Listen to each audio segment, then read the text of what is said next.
La bolilla número 8 trata sobre la sociedad en formación y las sociedades no constituidas regularmente. Es importante diferenciar como primera cuestión que estamos ante dos cosas completamente diferentes. Uno es el régimen jurídico de la sociedad en formación, que en la ley no está regulado de manera armónica en la parte general para todos los tipos societarios.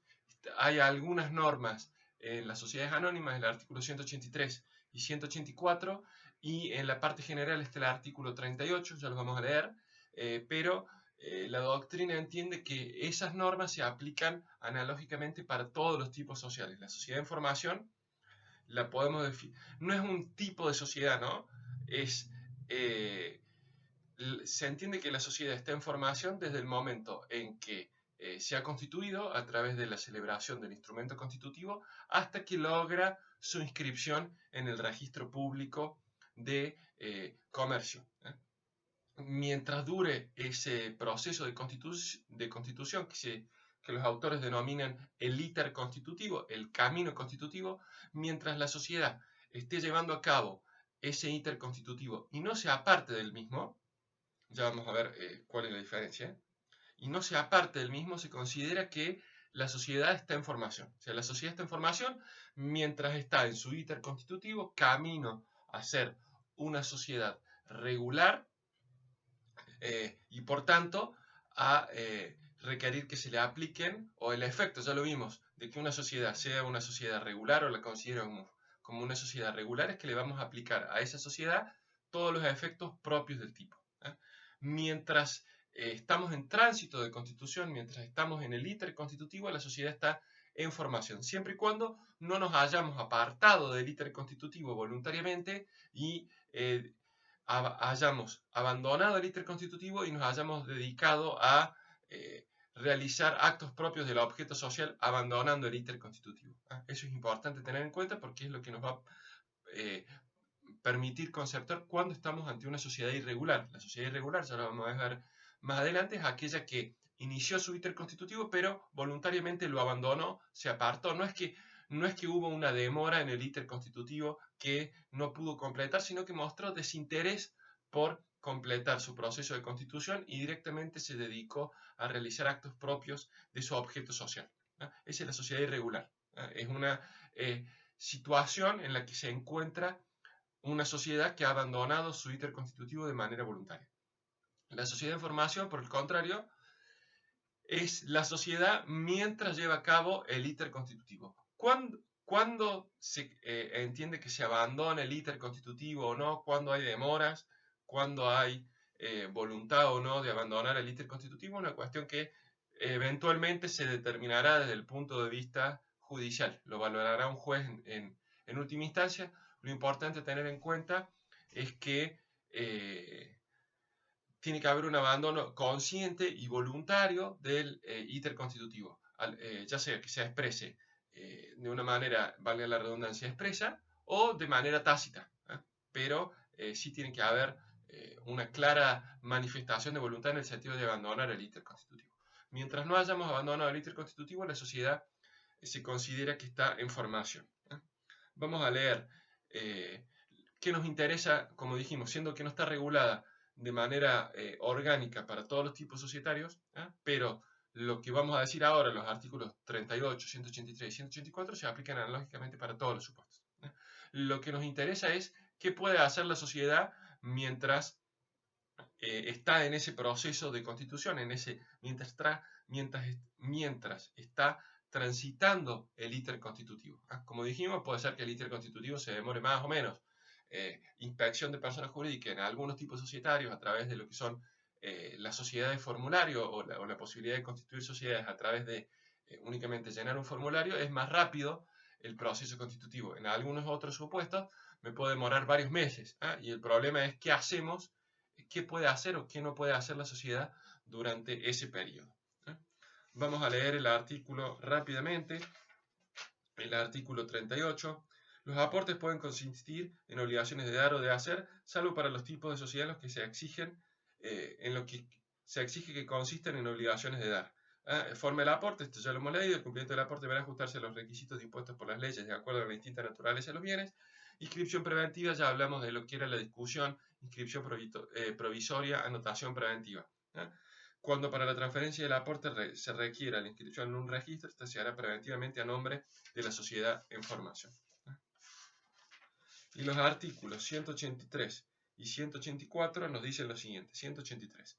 Los directores solo tienen facultades para obligar a la sociedad respecto de los actos necesarios para su constitución y los relativos al objeto social cuya ejecución durante el periodo fundacional haya sido expresamente autorizada en el acto constitutivo. Los directores, los fundadores y la sociedad en formación son solidaria e ilimitadamente responsables por estos actos mientras la sociedad no esté inscripta. Por los demás actos cumplidos antes de la inscripción, serán responsables ilimitada y solidariamente las personas que los hubieran realizado y los directores y fundadores que los hubieran consentido. 184. Inscripto el contrato constitutivo, los actos necesarios para la Constitución y los realizados en virtud de expresa facultad conferida en el acto constitutivo se tendrán como originariamente cumplidos por la sociedad. Los promotores, fundadores y directores quedan liberados frente a terceros de las obligaciones emergentes de estos actos. El directorio podrá resolver dentro de los 3 meses de realizar la inscripción la asunción por la sociedad de las obligaciones resultantes de los demás actos cumplidos antes de la inscripción, dando cuenta a la asamblea ordinaria. Si ésta desaprobase lo actuado, los directores serán responsables de los daños y perjuicios aplicándose el artículo 274. La asunción de estas obligaciones por la sociedad no libera de responsabilidad a quienes la contrajeron, ni a los directores ni a los fundadores que los consintieron. ¿Cómo tenemos que analizar estos artículos 38, 183 y 184? Básicamente los artículos 183 y 184 nos mencionan 3 tipos de actos que se pueden realizar a partir de la celebración del instrumento constitutivo. Aquellos actos necesarios para la constitución de la sociedad, como puede ser todo lo relacionado con la realización de los aportes, por eso leíamos el artículo 38, suscribir la integración del aporte, si es un bien en especie, por ejemplo, lo va a hacer la sociedad con el socio aportante. Esos vendrían a ser un ejemplo de actos necesarios para la constitución definitiva de la sociedad, también todos aquellos que involucra el trámite mismo de inscripción. Esos vendrían a ser actos necesarios para la constitución de la sociedad. El otro tipo de actos son aquellos actos relacionados con la gestión social, no con el trámite constitutivo, sino con la gestión social y que están expresamente autorizados. Por ejemplo, si soy una sociedad que se va a dedicar a la compraventa, supongamos un ejemplo, me quiero instalar un negocio gastronómico. Bueno, puedo poner como actos autorizados, empezar a comprar la primera tanda de mercadería, todo lo relacionado con el alquiler, con la habilitación del negocio, con la contratación de empleados, etc.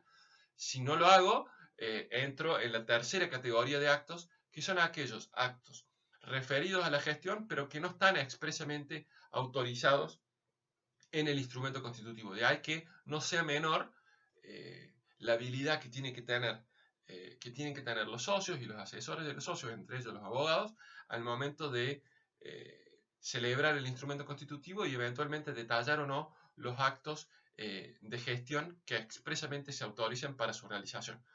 ¿Cuál es la importancia de autorizar o no actos? La posibilidad de que la sociedad del día de mañana, una vez inscripta, asuma esos actos como propios y libere de responsabilidad a las personas que los hubieran realizado y a los directores y a los socios que los hubieran consentido. En relación a los actos necesarios a la Constitución en relación a los actos necesarios para la constitución definitiva de la sociedad, vimos que durante el íter constitutivo quedan obligados la sociedad, los administradores, los socios, quienes hubieran llevado a cabo esos actos. Una vez inscripta la sociedad es la que queda obligada por esos actos. Solo la sociedad queda obligada por esos actos. Los relacionados con la gestión social y que están expresamente autorizados a ser realizados, durante el íter constitutivo hemos visto que quienes quedan obligados. Y una vez que la sociedad está regularmente inscripta en el registro público de comercio, ella es la que asume los actos realizados por los administradores, por los socios o por cualquier otra persona en nombre de ella. La sociedad realiza esos actos y desobliga a esas personas. Los actos relacionados con la gestión que no están autorizados, una vez que quede inscripta la sociedad no va a poder desobligar a los acreedores. Por más que asuma ella esos actos, los acreedores, los terceros que se vinculan con la sociedad en relación a esos actos de gestión no autorizados, van a poder reclamarle tanto a la sociedad como a los socios administradores que lo hubieran llevado a cabo a esos actos. Lo importante es, por más de que la sociedad quede obligada, asuma a través del órgano de administración, nos dice directores, ¿no? El artículo 184, pero hay que entenderlo para todos los administradores. Cuando la sociedad a través de los administradores asume esos actos, eso no importa que desobligar a las personas que los hubieran llevado a cabo, sino que esas personas también van a quedar obligadas además de la sociedad. No se quita responsabilidad frente a terceros. Lo que vamos a estudiar ahora es las llamadas sociedades no constituidas regularmente. Con esto que sepamos de la sociedad de información, estamos bien. Ahora vamos a pasar a estudiar el régimen legal de la famosa sección cuarta de las sociedades constituidas en la sección cuarta, artículo 21 a 26 de la ley, las llamadas sociedades no constituidas regularmente. Lo primero y principal, tenemos que definir qué se entiende o qué tipo de sociedades van a quedar alcanzadas por este régimen. Eso nos lleva a leer el artículo 21, que no es lo único, digamos, es muy simple la letra del artículo 21, pero hay que estudiarlo con una mayor amplitud. Los libros en este sentido que tratan el tema, acuérdense que la sección cuarta es incorporada por la reforma de la ley de sociedades comerciales, por eso en libros viejos a lo mejor no van a encontrar este tema de esta manera, porque el régimen cambió, pero sí es importante tratar de abordar esto de una manera abarcativa y no quedarnos solo en lo que nos dice la letra de la ley, porque hay un montón de cosas que no se dicen o que se infieren o que dan lugar a algunos cuestionamientos que la doctrina se hace. Nos dice el artículo 21. La sociedad que no se constituya con sujeción a los tipos del capítulo 2, que omita requisitos esenciales o que incumpla con las formalidades exigidas por esta ley, se rige por lo dispuesto por esta sección. Estas son las llamadas sociedades no constituidas regularmente. Hay algunos autores que les llaman las sociedades simples o las sociedades residuales o directamente sociedades no regulares. La primera cuestión que tenemos que analizar, resaltando algo que ya hemos venido diciendo en varias clases anteriores, estas sociedades son tan personas jurídicas como las sociedades que asumen un tipo social específico y que completan el periodo el proceso de inscripción y que terminan siendo sociedades regulares. Son tan personas jurídicas como aquellas otras. Acuérdense que no hay distinción entre personalidad. La personalidad o se tiene o no se tiene. No existe lo que algunos autores denominan la personalidad precaria. Eso no está regulado en ninguna parte de la ley. ¿Qué sociedades cabe englobar o qué sociedades engloba el artículo 21? Primero, sociedades que no se constituyen conforme a uno de los tipos establecidos en la ley. Las llamadas sociedades atípicas.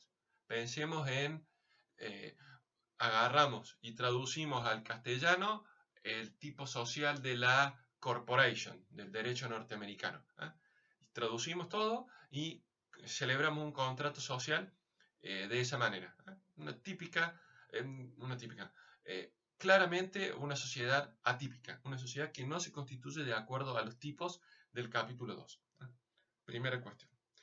Segunda cuestión, la sociedad que omite requisitos esenciales. Nos vamos al artículo 17. En el artículo 21 no se distingue entre requisitos esenciales tipificantes y requisitos esenciales no tipificantes. Entonces, estamos en esa discusión que ya habíamos analizado cuando estudiamos el artículo 17. Lo importante es que sepamos, las sociedades que no cumplen con elementos esenciales tipificantes y las sociedades que no cumplen con elementos esenciales no tipificantes. Todas esas son sociedades simples o sociedades residuales o sociedades no constituidas regularmente.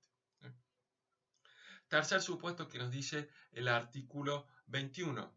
Sociedades que incumplan con las formalidades exigidas por esta ley.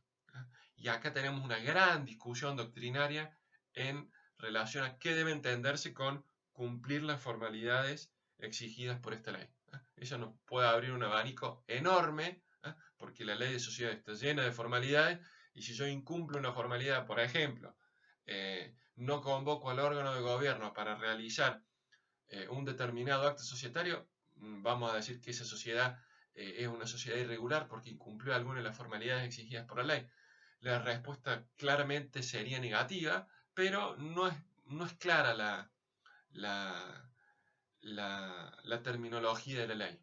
Por eso da lugar a varios cuestionamientos, varias críticas al respecto, mientras sepamos que la tercera categoría de sociedades que podemos considerar como sociedades no constituidas regularmente son las sociedades que incumplen formalidades exigidas por la ley, con la gran discusión de qué debe entenderse por formalidades exigidas por la ley. Además de estos tres supuestos que nos dice el artículo 21, también tenemos que considerar otros tres supuestos más de sociedades que quedan atrapadas por la sección cuarta. Las llamadas sociedades irregulares. Las llamadas sociedades irregulares propiamente dichas. ¿Cuáles son esas sociedades irregulares? Son aquellas sociedades típicas que celebraron su contrato conforme, su instrumento constitutivo, conforme a uno de los tipos previstos por la ley, iniciaron su proceso de inscripción, pero voluntariamente lo abandonaron. Se apartaron del íter constitutivo y empezaron a realizar actos propios de su objeto social. Esas son las llamadas sociedades irregulares. Es una categoría distinta de las categorías que analizamos anteriormente porque se había constituido conforme a uno de los tipos de la ley, lo único que ha hecho es apartarse del íter constitutivo. La otra categoría de sociedades que también estudia la doctrina son las llamadas sociedades de hecho. Acá hay que hacer un paréntesis. ¿Qué se entiende por una sociedad de hecho? Dijimos que las sociedades nacen, o la personalidad jurídica de la sociedad, o la sociedad como persona nace a partir del consentimiento contractual. El tema es que puede ser que ese consentimiento contractual no se haya corporizado en un instrumento. No tengamos un instrumento constitutivo de la sociedad, pero sí tengamos un vínculo entre dos o más personas que, llevando a cabo una actividad común, organizada, se distribuyen las ganancias de esa actividad común o distribuyen las pérdidas de esa actividad común conforme a los aportes que realizaron para la efectivización de la misma. Eso vendría a ser una sociedad, de hecho, una sociedad que no responde a uno de los... que nace a partir del consentimiento de las personas y que, en definitiva, no se termina instrumentando nunca. Es muy común ver pequeños emprendimientos, tanto comerciales como incluso en el interior de la provincia, emprendimientos agropecuarios llevados a cabo por sociedades de hecho, que se inscriben en la AFIP, por ejemplo, como sociedades de hecho bajo la forma de una SH, nada más que por una cuestión impositiva para tener un quit y que sea la sociedad de hecho quien responda frente a la AFIP y no los miembros de la misma. Ese vendría a ser el concepto, la forma en que se aparecen en la práctica las sociedades de hecho.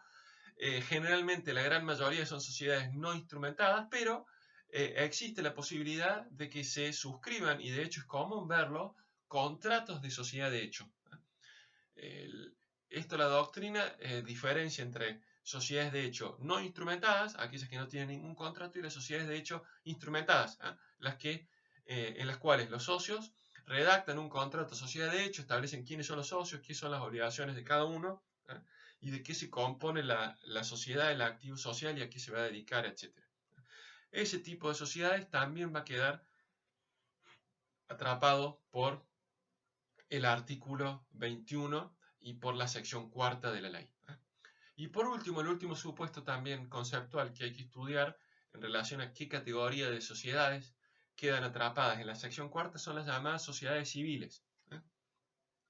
Las sociedades civiles, como consecuencia de la sanción del Código Civil y Comercial, ya no están más en el Código Civil y Comercial. El Código Civil que antes las contemplaba en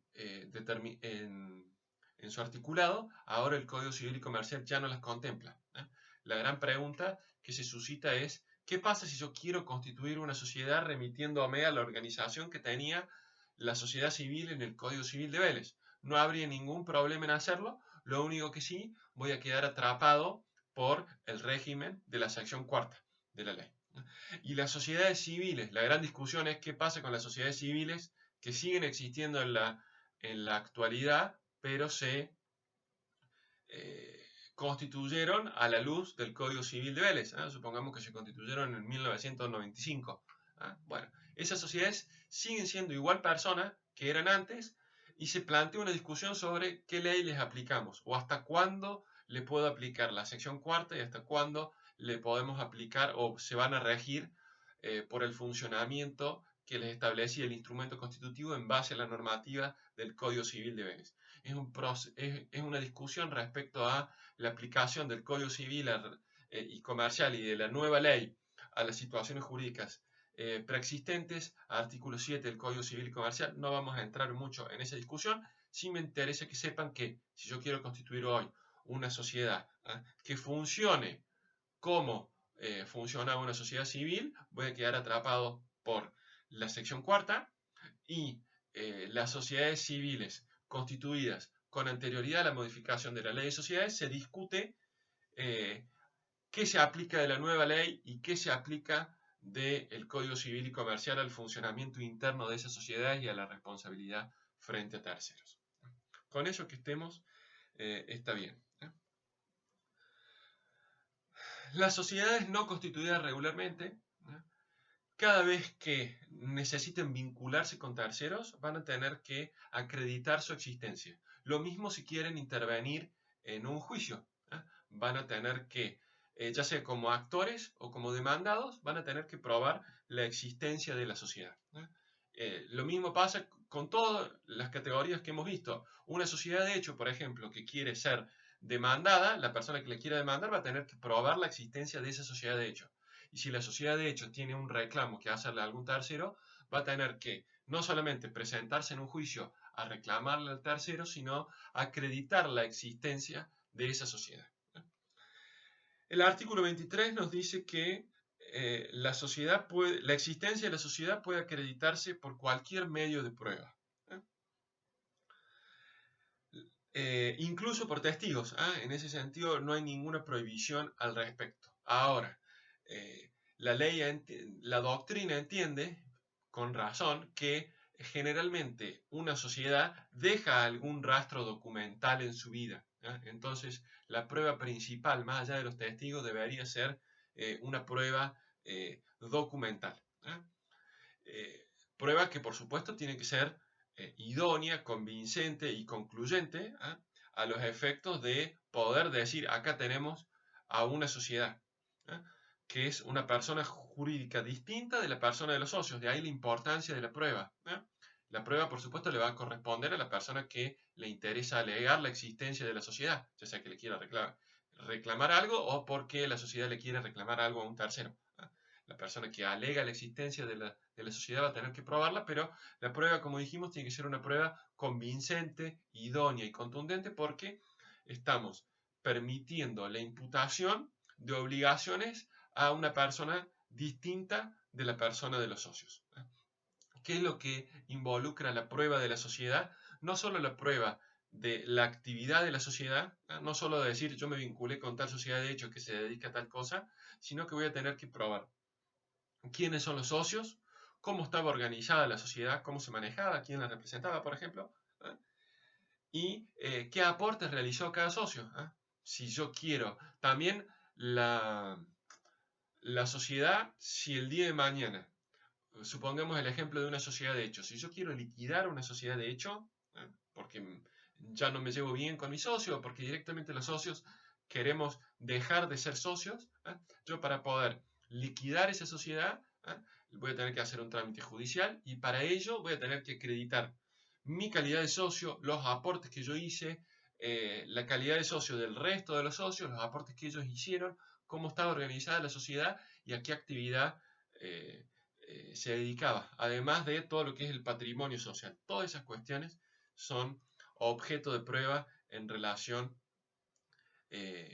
a la sociedad y a la prueba de la existencia de la sociedad. Vamos a estudiar ahora cómo se vinculan los socios entre sí y los socios con la sociedad. Artículos 22 y 23. Los vamos a leer para que queden leídos. Artículo 22 nos dice: el contrato social puede ser invocado entre los socios, es oponible a los terceros solo si se prueba que lo conocieron efectivamente al tiempo de la contratación o del nacimiento de la relación obligatoria.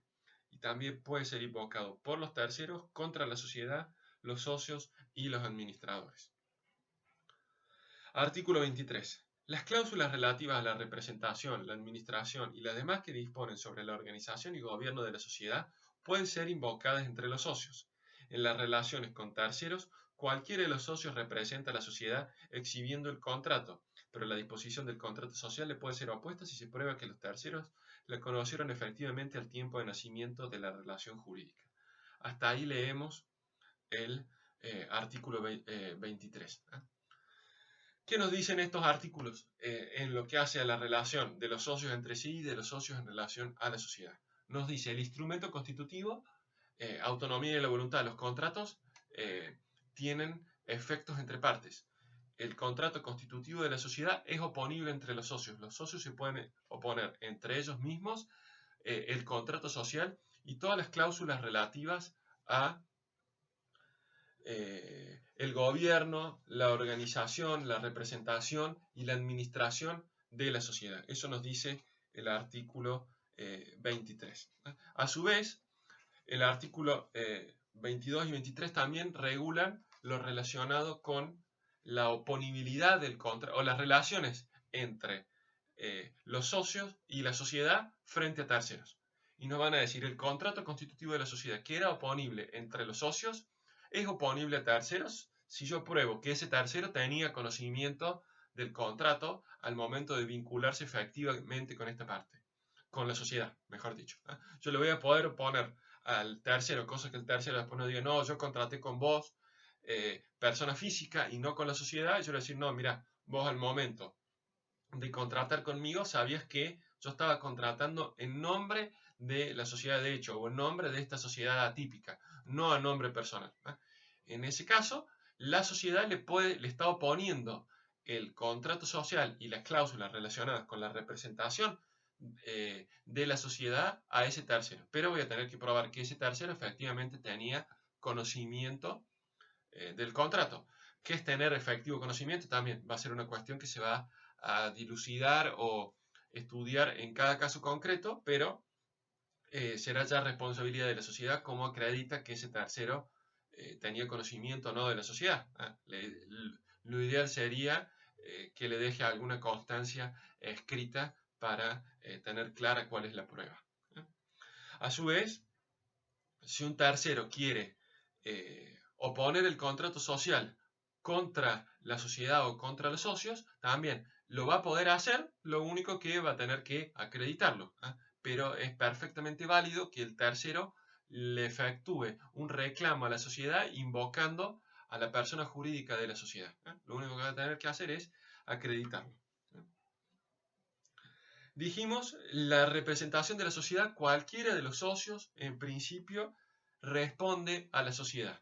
Pero si hubiera cláusulas relacionadas con quién representa a la sociedad, estas cláusulas se pueden oponer a terceros, como dijimos, siempre y cuando se pruebe que los terceros la conocen. De lo contrario, cualquier socio puede considerarse que representa a la sociedad. Eso vendría a ser cuestiones vinculadas con la oponibilidad del contrato y las relaciones de los socios y de la sociedad frente a terceros. El artículo 24 nos habla de la responsabilidad acá de los socios frente a terceros por las deudas de la sociedad. Esto es importante porque es uno de los núcleos de este tipo de sociedades, que vamos a ver que los socios hayan estipulado, lo que hayan estipulado en el contrato social, no limitan su responsabilidad por las deudas sociales, sino que los acreedores de la sociedad van a poder reclamarle a los socios. ¿En qué forma? Es lo que vamos a ver ahora en el artículo 25. Perdón, el artículo 24. Artículo 24, responsabilidad de los socios. Dice lo siguiente. Los socios responden a los terceros como obligados, simplemente mancomunados y por partes iguales, salvo que la solidaridad con la sociedad o entre ellos o una distinta proporción resulte de una estipulación expresa respecto de una relación o conjunto de relaciones, de una estipulación del contrato social en los términos del artículo 22, de las reglas comunes del tipo que manifestaron adoptar y respecto del cual se dejaron de cumplir requisitos sustanciales o formales. ¿Qué es lo? Vamos a ir desmenuzando este artículo 24. Nos dice, responsabilidad de los socios frente a terceros por las deudas sociales. La responsabilidad que tienen los socios por las deudas sociales frente a terceros es una responsabilidad mancomunada y a prorrata. ¿Qué significa mancomunada? Eso nos lleva a los artículos 825, 826 del Código Civil que nos pasamos a leer para que también queden leídas. Acuérdense, las obligaciones de sujeto plural en materia de obligaciones podrían ser obligaciones solidarias u obligaciones simplemente mancomunadas.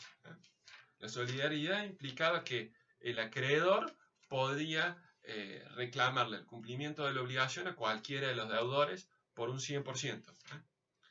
Las obligaciones mancomunadas, por el contrario, hacían referencia a que el acreedor, mejor dicho, los coobligados solo iban a quedar obligados frente al acreedor por la parte viril de cada uno. Nos dice el 825. La obligación simplemente mancomunada es aquella en la que el crédito o la deuda se fracciona en tantas relaciones particulares independientes entre sí como acreedores o deudores hayas. Esa es la famosa parte viril. Tantas relaciones particulares independientes como haya acreedores o deudores. Las cuotas respectivas se consideran deudas o créditos distintos los unos de los otros. Artículo 826. Los efectos de la obligación simplemente mancomunada se rigen por lo dispuesto en la sección sexta de este capítulo según que su objeto sea divisible o indivisible. Habrá que ver si son obligaciones indivisibles o no, pero en principio cada uno por la parte que le corresponde. Y a prorrata, ¿qué significa? Que en principio todos responden por partes iguales y de acuerdo al porcentaje de participación societaria que tuvieran en esa sociedad. Esa es la regla entonces, obligaciones simplemente mancomunadas y a prorrata. ¿Cuál es la excepción? La solidaridad. ¿Qué significa la solidaridad? Que cualquier acreedor de la sociedad puede reclamar la responsabilidad a cualquiera de los socios por el 100%. No a uno específico o no a cada uno específico por la parte que a ellos les corresponden y de acuerdo al aporte que ellos hubieran hecho. Eso es simplemente mancomunada y a prorrata. La responsabilidad solidaria, por el contrario, es a cualquiera por el 100%. Nos dice cuando tenemos tres excepciones, mejor dicho, la solidaridad puede estar planteada por propias estipulaciones en el contrato constitutivo, es decir, una cláusula que diga nosotros, socios frente a terceros, no vamos a responder en los términos del artículo 24 como simplemente mancomunados y a prorrata, sino que vamos a responder de manera solidaria. En ese caso, el acreedor puede ir directamente contra cualquiera de los socios, por reclamar a los socios de manera solidaria. Esa es el instrumento constitutivo, una cláusula de solidaridad en el instrumento constitutivo. La otra es una cláusula de solidaridad en la vinculación contractual que tenga la sociedad no constituida regularmente con el tercero. Si celebro un contrato con el tercero, yo puedo estipular en una cláusula de ese contrato la responsabilidad solidaria de los socios en relación a ese tercero. Ahí esa vendría a ser la segunda fuente de la solidaridad. Y el tercer supuesto es aquel en donde el régimen de responsabilidad del tipo social que nosotros estábamos adoptando y respecto del cual omitimos algún requisito, ya incluía la solidaridad. Ejemplo, una sociedad colectiva que tenía un régimen de responsabilidad solidaria entre los socios y yo me constituí o celebré un contrato de sociedad colectiva, pero, como me dice la ley, dejé de cumplir algún requisito sustancial o formal o eventualmente abandoné el íter constitutivo. En ese supuesto, no me puede el incumplimiento de la ley, el abandono del íter constitutivo, darme una responsabilidad, entre comillas, más liviana a mí como socio si yo había optado por una responsabilidad solidaria, que una responsabilidad gravosa no me puede dar una responsabilidad más liviana como lo es la responsabilidad simplemente mancomunada. Entonces, la ley en ese supuesto me dice, usted socio va a responder como responsable solidario. Todos los socios van a responder por el 100% en relación al acreedor. Lo último que nos queda para ver la vinculación de la sociedad con los terceros es el artículo 23, tercer párrafo, que nos habla de los bienes registrables. Si la sociedad no constituida regularmente puede adquirir o no bienes registrables. Si podemos poner bienes registrables a nombre de esta categoría de sociedad, si se quiere así llamar. ¿Por qué es importante esta referencia que hace la ley? Porque desde el momento en que yo pongo un bien registrable a nombre de la sociedad, eso podría dar lugar a que la persona que quería agredir ese bien, un acreedor del enajenante, no lo pueda agredir más porque está transferido a la sociedad no constituida regularmente. Ese enajenante puede ser un tercero o puede ser un mismo socio. Entonces, de ahí que para proteger, es importante tener en cuenta este régimen vinculado con los bienes registrables para valorar la posición en la que se puede llegar a encontrar un acreedor de ese enajenante, ya sea que el enajenante es un socio o un tercero, ya que no va a poder agredir ese bien porque ese bien ha sido inscripto a nombre de la sociedad de hecho. Nos dice el artículo 23, bienes registrables. Para adquirir bienes registrables, la sociedad debe acreditar ante el registro, viene a ser el registro correspondiente al bien, ¿no? Para adquirir bienes registrables, la sociedad debe acreditar ante el registro su existencia y las facultades de su representante por un acto de reconocimiento de todos quienes afirman ser socios. Este acto debe ser instrumentado en escritura pública o instrumento privado con firma autenticada por escribano. El bien se inscribirá a nombre de la sociedad, debiéndose indicar la proporción en que participan los socios en tal sociedad. Tenemos que, a los efectos de poder transferir correctamente un bien registrable a nombre de la sociedad, tenemos que, ante el registro, en el proceso de inscripción de ese bien a nombre de la sociedad ante el registro, tenemos que acreditar dos cosas. Primero, la existencia de la sociedad, que vamos a ver, bueno, lo que habíamos hablado anteriormente, cómo acreditamos la existencia de la sociedad.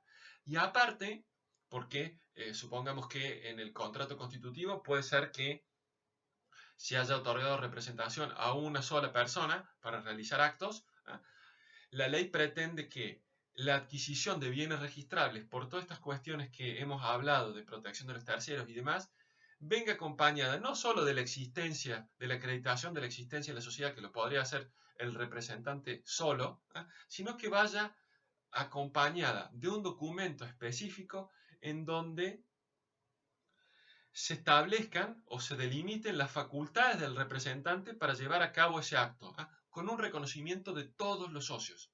Es importante subrayarlo de todos los socios. Ese acto de reconocimiento, que dijimos puede ser un instrumento público o un instrumento privado con firma certificada, tiende a poner en evidencia la importancia de que todos los socios sepan de esa adquisición de bienes por parte de la sociedad y no solo el representante. Si nos dijera tiene que acreditar su existencia, directamente el representante, la persona que tenga la representación de la sociedad, va e inscribe ese bien a nombre de la sociedad no constituida regularmente en el registro. Y la idea es que haya la acreditación de la existencia y aparte este acto de reconocimiento.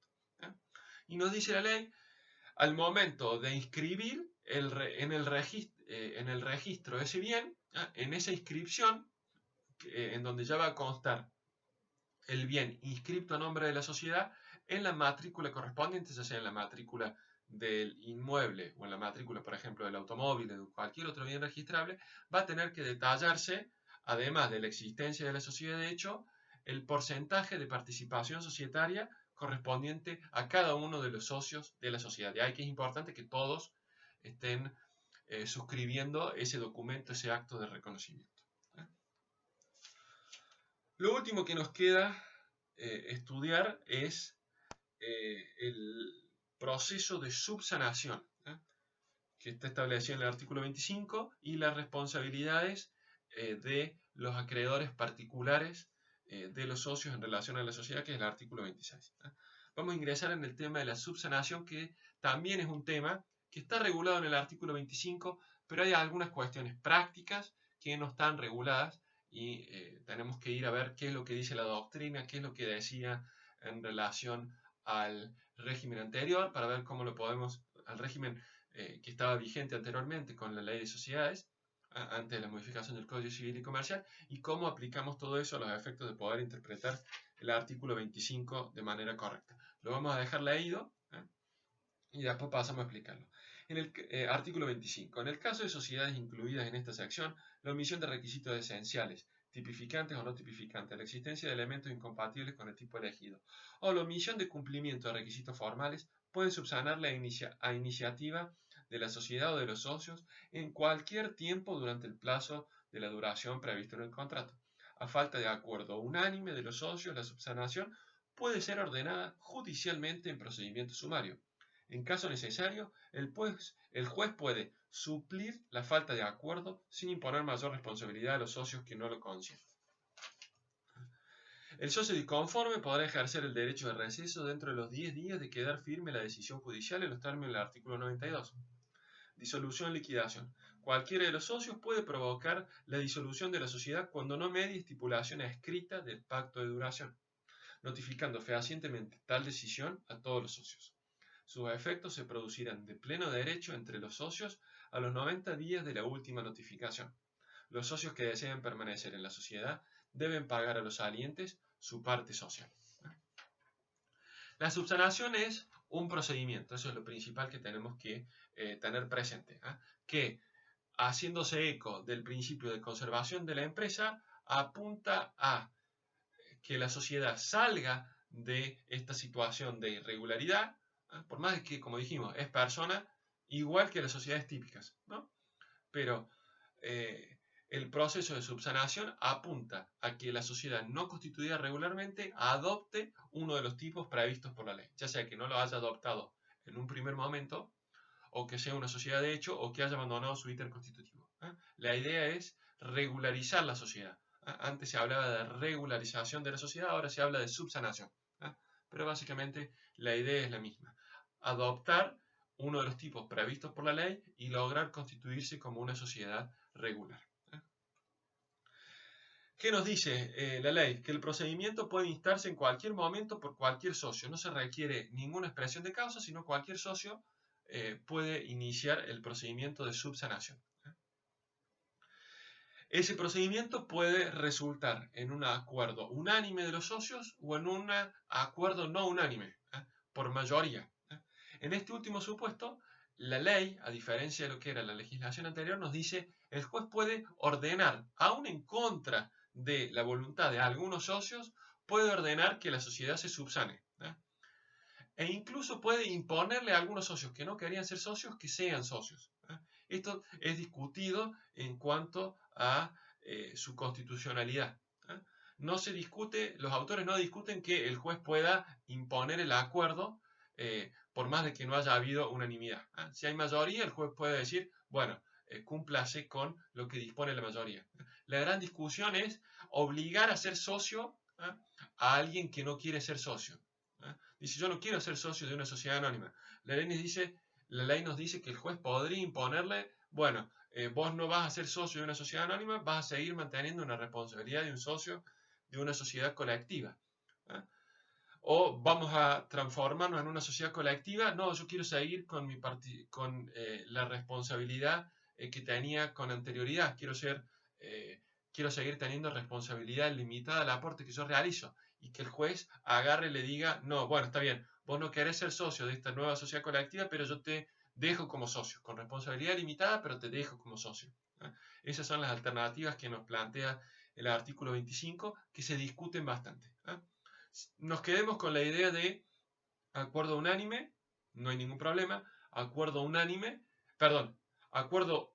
unanimidad de los socios, no hay problema. Cuando no hay unanimidad, el juez lo mismo puede decidir la subsanación de la sociedad, si ha habido mayoría. ¿Cómo es el proceso de subsanación? Bueno, no hay nada no hay nada que nos establezca cómo se hace el proceso, no está establecido. Puede ser que en el contrato se haya establecido algún procedimiento de subsanación. En el caso de un contrato de una sociedad de hecho o de una sociedad típica, se podría haber establecido un procedimiento. Si hubiera un procedimiento establecido en el instrumento constitutivo, está claro que nos vamos a guiar por eso. Porque, habíamos dicho, las normas del instrumento constitutivo son plenamente oponibles entre los socios. El problema se da es qué pasa si no se ha pactado nada o si somos una sociedad de hecho no instrumentada. Bueno, lo único que nos menciona la ley es una notificación, que nos habla de notificación cuando nos habla de disolución. La idea es que el socio, o lo que entiende la doctrina a partir de esa idea de la notificación, es que tiene que haber una notificación fehaciente del socio que quiere subsanar al resto de los socios. Y esa notificación, ¿qué tiene que incluir? Bueno, todo lo relacionado que hemos visto con la prueba de la existencia de la sociedad. Ese socio va a tener que acreditar que él es socio, va a tener que acreditarle que las personas a las cuales le envía la notificación fehaciente son socios, va a tener que acreditar el capital de la sociedad, el aporte de cada uno de esos socios, cómo está organizada la sociedad, a qué se dedica, cuál es su objeto, etcétera, etcétera. Todo eso va a tener que, y va a tener que, por supuesto, establecer un mecanismo o proponer un mecanismo para adoptar una resolución, un acuerdo respecto de la subsanación o no de la sociedad. Todo eso va a tener que ser el contenido de esa notificación fehaciente a cada uno de los socios. Como dijimos, supongamos que se llama una reunión para que los socios decidan o no respecto de la subsanación, vamos a tener los dos supuestos, el acuerdo unánime que habíamos hablado o el acuerdo no unánime. Para el caso de que no hubiera un acuerdo unánime, los socios que quieren continuar con el procedimiento de la subsanación pueden acudir al juez y pedirle que se subsane judicialmente la sociedad.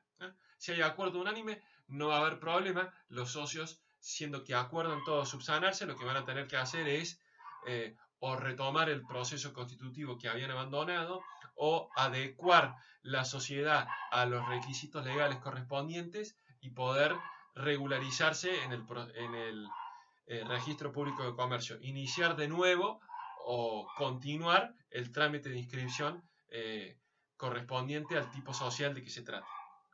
Eso vendría a ser lo que pasa si hay acuerdo unánime. Los socios tienen que atenerse a uno de los tipos societarios, cumplir con todos los elementos no tipificantes y con todos los elementos tipificantes de ese tipo social y colocarse en lo que se llama en vías de regularización. Si no hay acuerdo unánime, nos vamos a lo que nos dice la ley. Los socios, el socio o los socios mayoritarios van a poder acudir ante un juez para que el juez sea el que le imponga, o mejor dicho, que resuelva, aún sin unanimidad, la subsanación de la sociedad.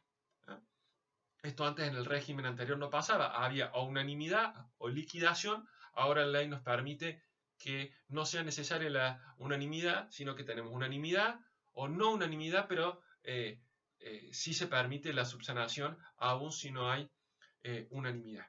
Como dijimos, el juez puede decir no vamos a subsanar la sociedad, eso también hay que tenerlo presente, o puede decir subsanamos la sociedad. Y en algunos casos a algunos socios renuentes puede obligarlos a ser socios, que es lo que se discute. Sin perjuicio de eso, es importante tener en claro que los socios disconformes con la subsanación siempre van a poder ejercer el derecho de receso. Nos dice el artículo 25. Por más de que el juez les quiera imponer la obligatoriedad de ser socios, los socios van a poder ejercer ese derecho de receso. El juez ordena y se va a tener que iniciar o retomar el procedimiento correspondiente a la adopción del tipo social de que se trate y a los efectos de lograr que esa sociedad sea una sociedad regular. Eso en lo que es lo relacionado con la subsanación. El artículo 25 también nos habla de la petición de disolución. ¿Qué pasa si un socio dice, no, yo no me quiero subsanar, yo me quiero liquidar? Yo quiero liquidar la sociedad porque quiero dejar de ser socio. O directamente ni se habla de subsanación y hablamos directamente de liquidar la sociedad. La ley, siguiendo un poco lo que era el régimen anterior, establece el principio de que cualquier socio, en cualquier momento, sin necesidad de expresar ninguna causa, por su simple voluntad, puede requerir o puede reclamar la disolución. ¿Cuál es el gran tema que hay que tener presente? Hay que ver qué se ha plasmado al respecto en el instrumento constitutivo. Si en el instrumento constitutivo yo había estipulado un plazo de duración de la sociedad, no voy a poder reclamar la disolución de la sociedad hasta tanto se vence ese plazo.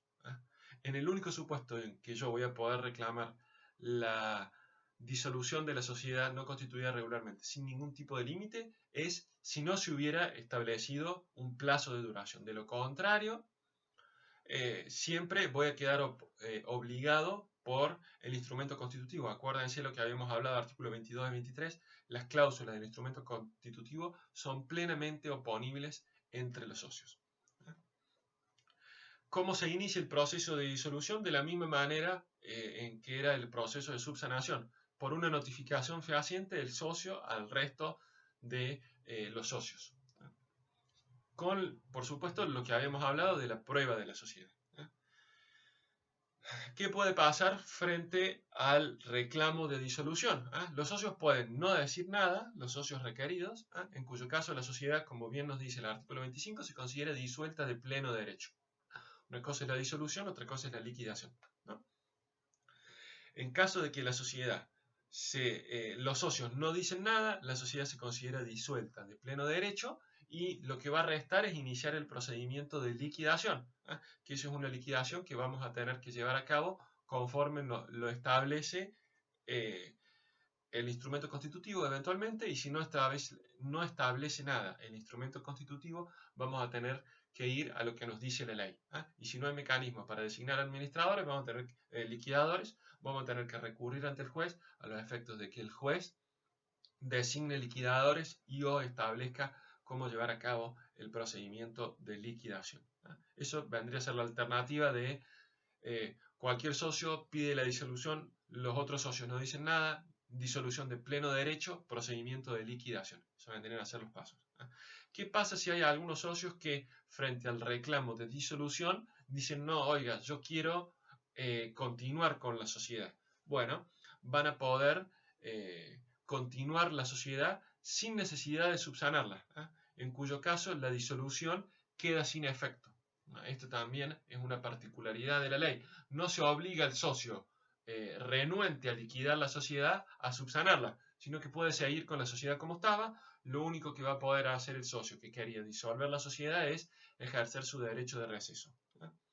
Para oponerse al reclamo de disolución y mantenerse con la sociedad como está, ese socio que quiere llevar a cabo, que quiere tener esa conducta de seguir con la sociedad no constituida regularmente como está, va a tener que notificarle a los socios, al resto de los socios que quiere seguir con la sociedad como está. Y eventualmente a los socios, a el socio o a los socios que tenían voluntad disolutoria de la sociedad, les va a tener que abonar la parte social que corresponda. Pero no se obliga a los socios que quieren seguir con la sociedad a subsanarlo. Esta es otra diferencia que teníamos con el régimen anterior, en donde las alternativas eran subsanar la sociedad, regularizarla, se decía, o liquidarla. En este supuesto puede haber una petición de liquidación, unos socios que digan, no, oiga, yo quiero seguir como está, y la sociedad sigue como está, lo único que los socios que quieren seguir le tienen que abonar, los que quieren liquidar, la parte social que les corresponde. Esto vendría a ser el proceso de subsanación, establecido en el artículo 25, el proceso de liquidación. Lo único que nos resta estudiar es el artículo 26. ¿Qué pasa con los acreedores particulares de los socios en relación a la sociedad? Pueden agredir los bienes de la sociedad los acreedores particulares de los socios. Nos dice el artículo 26. Las relaciones entre los acreedores sociales y los acreedores particulares de los socios, aún en caso de quiebra, se juzgarán como si se tratara de una sociedad de los tipos previstos en el capítulo 2, incluso con respecto a los bienes registrables. ¿Qué significa? Que los acreedores personales de los socios no pueden agredir los bienes de la sociedad. Hay una separación patrimonial, de la misma manera que nos lo decía el artículo 36 de la ley. Una separación patrimonial. No era el artículo 36, perdón, es el artículo 56. El artículo 56 de la ley nos habla de esa separación patrimonial entre el patrimonio de los socios y el patrimonio de la sociedad. Si eventualmente la sociedad fuera la sociedad no constituida regularmente, fuera a un concurso preventivo o a una quiebra, o se le declarara la quiebra, en ese supuesto vamos a tratar a la sociedad no constituida regularmente como una sociedad típica, en los términos del título segundo de la ley, perdón, del capítulo segundo de la ley, incluso en relación a los bienes registrables. Entonces, esos bienes registrables que estaban a nombre de la sociedad no van a poder ser agredidos por los acreedores personales de los socios, precisamente porque está esa barrera patrimonial entre sociedad, socios y acreedores de la sociedad y acreedores de los socios. Con esto terminamos la bolilla número 8.